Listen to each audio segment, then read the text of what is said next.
Avec Jean-Marie Lot, au sommaire de la visite musicale. Aujourd'hui, on va parler du cerveau qui met de la couleur sur ce que nous écoutons, ça c'est poétique, d'un artiste qui transforme la météo en musique, COP21 oblige, et pour finir, un spectacle, Barbershop, qui nous replonge dans la tradition des groupes vocaux nés dans les salons de coiffure américains. Alors oui, c'est pas parce que c'est la COP21 que je vous parle de la météo, mais c'est parce qu'il y a un projet qui s'appelle Weather for the Blind, c'est-à-dire météo pour les non-voyants. Ce titre fait référence aux troubles des rythmes circadiens dont souffrent fréquemment les personnes non-voyantes, qui ne perçoivent aucun signal temporel lié à l'environnement, comme le lever du soleil ou le coucher. Alors, parmi 100 000 non-voyants aux États-Unis, il y a environ 70% d'entre eux qui ne perçoivent pas suffisamment de lumière pour pouvoir adopter des schémas de sommeil normaux.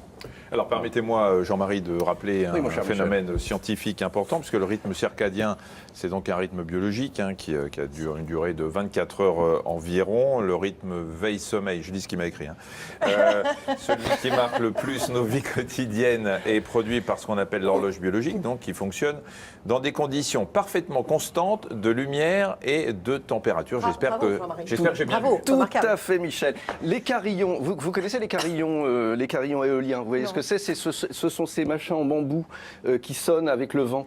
Oui. Vous voyez, qui énerve. Voilà, et qui énerve parfois. Eh bien, ce ne sont pas les seuls instruments de musique qui obéissent aux éléments. Vous avez maintenant un instrument qui s'appelle le Weather Warlock, c'est le sorcier du temps, ou de la météo, qui a été inventé par un monsieur qui s'appelle Quintron, qui est un artiste américain, et qui fonctionne lorsque les capteurs détectent des changements dans la lumière, le vent, la pluie, la température. Là, on entend un peu ce qui se passe. Alors, c'est des fils de cuivre, des capteurs, qui sont un bruit en fonction de qui du temps. déclenchent une sorte d'énorme synthétiseur qu'il a pour l'instant, c'est à la Nouvelle-Orléans. Et donc, ça fait, à chaque modification de climat, ça change les déclenchements de musique. Pour ceux qui ne voient pas, effectivement. Pour la perception, c'est intéressant, ça c'est clair, mais l'intérêt musical, il est Alors, vous savez, la nature, en fait, a été une source d'inspiration fréquente pour les musiciens. On a les 4 saisons de Vivaldi, on a le printemps qui chante de Claude François. Bien sûr. Ici, l'artiste dit que la météo comporte une foule d'éléments qui fluctuent constamment. Son objectif était de transformer ces fluctuations, non pas en données numériques ou météorologiques, mais en création musicale. Et donc, pour lui, le lever du jour, le lever du soleil et le coucher, ce sont les solistes. Vous avez le vent qui est l'harmonie et la pluie qui est le rythme. Ce qui est d'ailleurs une vision artistique absolument possible. Et on peut écouter ça. Eh bien, alors, tous les 24 heures sur 24, son site qui s'appelle Weather for the Blind émet le son restitué par ce synthétiseur et par ses capteurs. Mais ça va rester toujours à la Nouvelle-Orléans ? Alors lui, il souhaite développer ça dans plusieurs endroits du monde pour qu'on puisse avoir une sensation de tous les climats à travers le monde. Et ça peut être utile pour les non-voyants. C'est intéressant. C'est pas mal. Alors, je ne comprends pas tout à fait la question que je dois vous poser, mais il semblerait que écouter la musique en couleur, c'est ce que notre cerveau permet, et selon une étude américaine récente. Oui, parce que vous pensez beaucoup à la télé couleur, ça on connaît, mais la musique en couleur, on connaît moins. Je l'ai depuis pas longtemps.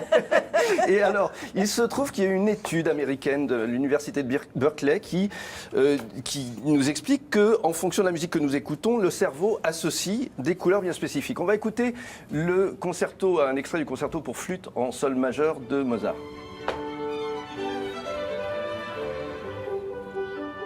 Quelle couleur voyez-vous quand vous écoutez ça? J'ai dit bleu, moi. Ah bah ça, oui, mais non. Leur étude dit que c'est jaune, orange, que c'est des couleurs claires. Et que si on écoute la suivante, alors écoutez l'opportunisme. Écoutez la suivante. C'est intéressant. Marron foncé. Gris. Alors gris, c'est ce que dit l'étude. Mais sur la vous première... vous êtes parfaitement dans l'étude. Non, mais c'est intéressant. Oui, alors eux, ils disent que... Donc, ils ont fait une étude sur 100 volontaires, la moitié étant américain, l'autre moitié mexicain. Ils ont fait écouter 18 pièces de musique de tonalité majeure. Alors, majeure, c'est la première qu'on a écoutée, mineure, la seconde, dotée de tempos différents. Et ensuite, ils ont demandé de choisir 5 couleurs au sein d'une palette de 37 couleurs. Eh bien, en fait, il y a une cohérence de résultats de 95%. C'est-à-dire que, quelle que soit la culture... Ah oui, c'est ça, donc c'est pas que l'on soit mexicain, américain, ça change Voilà, rien. là où c'est intéressant, c'est que quelle que soit la culture, il semblerait que le cerveau associe, mais là on a un contre-exemple. Je voyais gris aussi pour le deuxième. Pour le deuxième, d'accord. Tout n'est pas perdu. Voilà. Tout n'est pas Eric. perdu. Donc, Michel, tout est perdu, on est d'accord. Vous voulez pas expliquer aux gens ce que c'est, majeur et mineur? Alors majeur et mineur, c'est en fait dans une gamme vous avez une tierce. C'est par exemple un accord de do majeur, c'est do mi sol. Alors je ne peux pas le jouer parce que je ne suis qu'un instrument monophonique. Or pour faire des harmonies, il faut être polyphonique. Mais grosso modo, en fonction de la tierce, si elle est un demi-ton au-dessus ou un demi-ton au-dessous, tierce majeure. Donc tierce majeure, ça va donner une sensation plus lumineuse, plus gaie. Et tierce mineure, quelque chose d'un peu plus triste. C'est drôle, j'aurais pu penser que c'était le contraire. Regardez par exemple, je vous parlais de Claude François tout à l'heure pour plaisanter, mais quand vous faites, quand vous avez le couplet de Regarde ta montre, il est déjà 8 heures, le lundi au soleil. Tendrement. Ouais, majeur, voilà. ça Eh bien non, le couplet. Je vous demande de vous arrêter.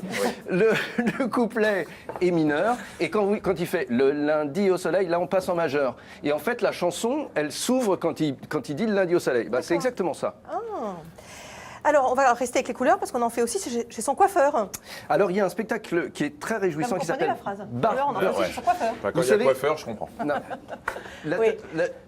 La tradition des barbershops Yes. aux États-Unis, dans les années 30, en fait, pour patienter, en attendant son coiffeur, il y a toute une tradition qui est arrivée de chanteurs a cappella. Alors, on s'est mis à chanter. Et ça a créé toute une tradition. Aujourd'hui, il y a des concours au Canada, aux États-Unis, de musique de barbershop, c'est a cappella. Il y a un spectacle qui se passe à l'archipel jusqu'au 17 décembre. C'est absolument formidable. Il faut que vous y rendiez. On peut voir un extrait. Alors, on y va. Welcome, we're mighty glad you're here. Téléchopping, chapi chapeau, vous allez trouver tout ce qu'il vous faut.